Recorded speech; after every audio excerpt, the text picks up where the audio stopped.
Since the dawn of time, the people of Egypt gazed at the stars and whispered stories of their gods. Among these tales, none was more powerful, more sacred, than the legend of Osiris and Isis. It was a story of love and betrayal, of death and resurrection, of the eternal struggle between order and chaos. To the ancient Egyptians, this was not just a myth, it was the heartbeat of their civilization. Osiris was born as a divine king, destined to bring balance to the world. He was wise beyond measure, teaching his people how to farm the fertile banks of the Nile. He gave them laws to live by, justice to trust, and rituals to honor the gods. Under his reign, Egypt flourished like a paradise on earth. The Nile's annual flood, once feared, became a blessing. Waters rising, soil enriched, grain sprouting in endless fields. Harvests overflowed, filling granaries with wheat and barley, feeding both the poor and the noble. The people built temples in his name, singing hymns that praised his wisdom and strength. At every festival, drums thundered, flutes sang, and dancers twirled with garlands of lotus flowers. Osiris was more than a king. He was life itself, the very spirit of rebirth.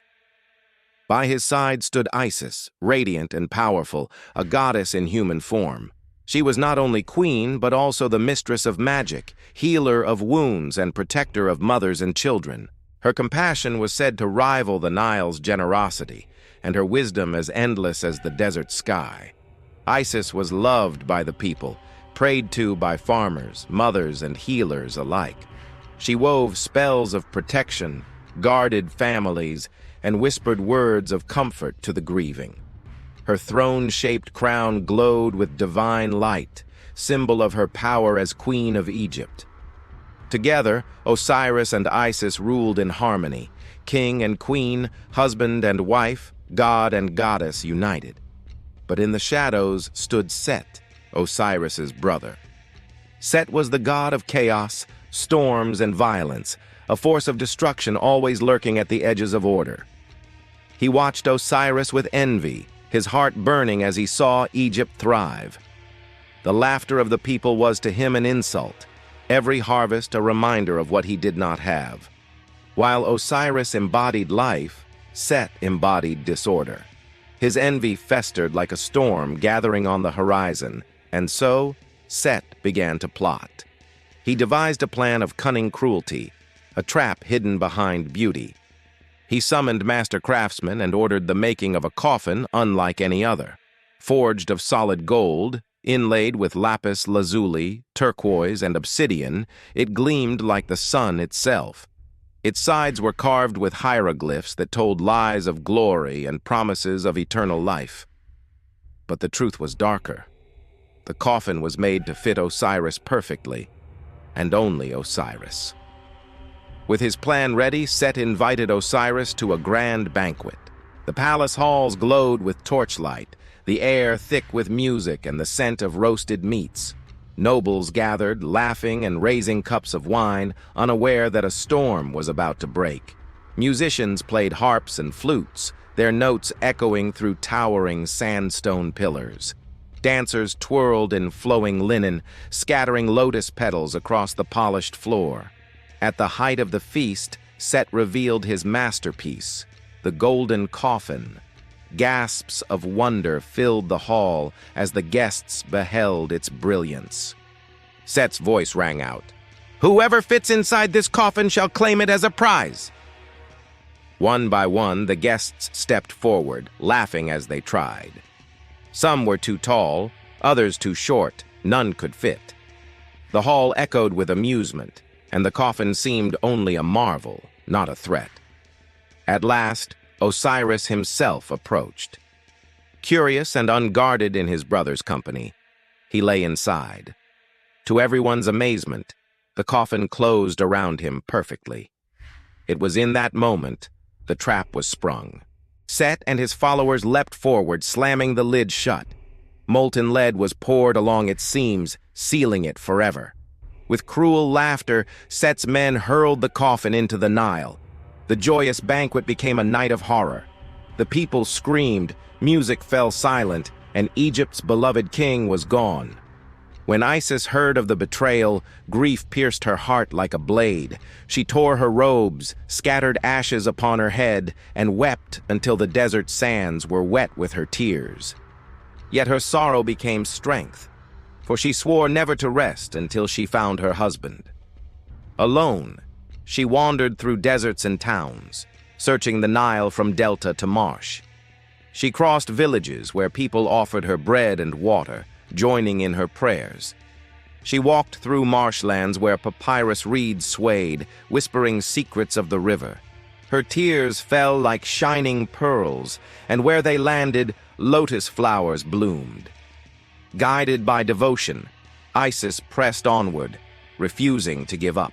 At last, in a distant marsh, she found it, the golden coffin, half buried among reeds. Isis fell to her knees, trembling as she touched the coffin's surface. With trembling hands, she drew upon her magic, chanting words of power known only to the gods. Golden light spilled from her fingers, wrapping the coffin in a glow like the rising sun. Slowly, Osiris stirred. His emerald-green skin shimmered faintly, his eyes opening for but a moment. He was alive, though only for a fleeting breath of time. In that moment, love triumphed over death, and from their sacred union, a child was conceived. That child was Horus, born with the light of the falcon in his soul. To protect him from Set, Isis hid Horus deep in the marshes of the Nile. There, among reeds and lotus blossoms, she raised him in secret. Divine spirits guarded the boy, and animals of the marsh became his companions. Horus grew strong, swift as a falcon, sharp-eyed and fierce. His mother whispered to him the story of his father, filling him with purpose. From the beginning, Horus was destined to avenge Osiris and reclaim Egypt. When Horus came of age, he challenged Set for the throne. Their struggle was unlike any the world had ever seen.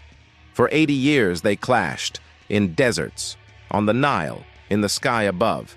They transformed into mighty beasts, falcon and serpent, lion and boar, gods of fury locked in endless war.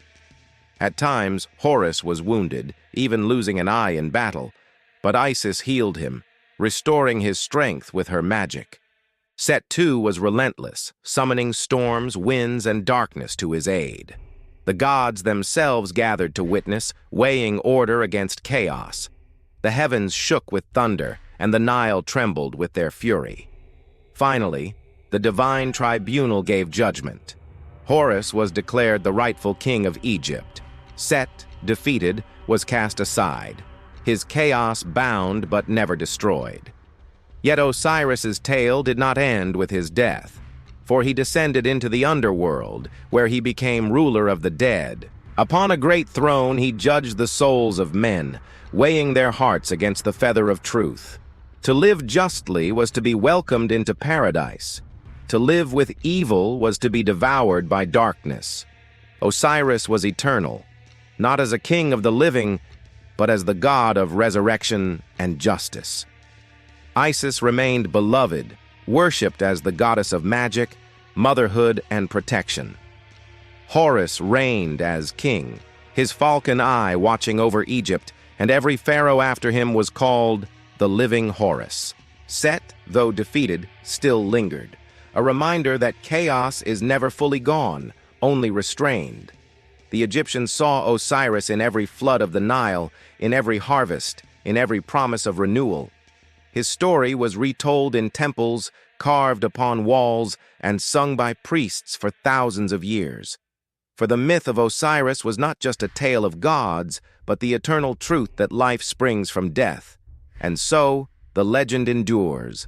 Love stronger than betrayal, harmony greater than chaos, and rebirth everlasting. Subscribe to Asturia and join us in exploring the timeless myths and legends of the world.